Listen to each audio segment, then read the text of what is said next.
Экипаж ликвидирует воздушные цели в любую погоду, днем и ночью.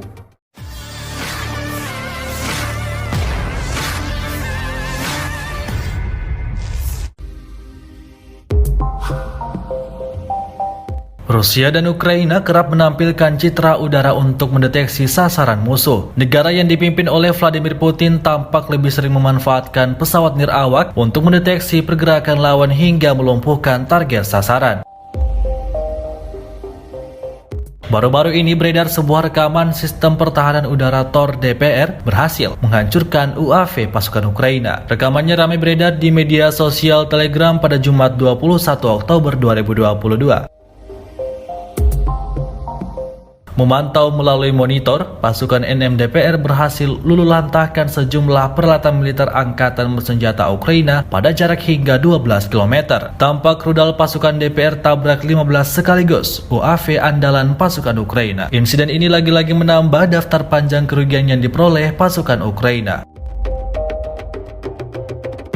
Memasuki hari ke-239, Rusia secara total merilis 324 pesawat Ukraina, 161 helikopter, dan 2.278 kendaraan udara tak berawak serta sistem rudal anti pesawat dieliminir oleh pasukan Vladimir Putin. Sementara itu dari kubu Kiev, Kementerian Pertahanan Ukraina melaporkan 430 tentara Rusia dieliminir dalam 24 jam terakhir.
Terima kasih sudah nonton.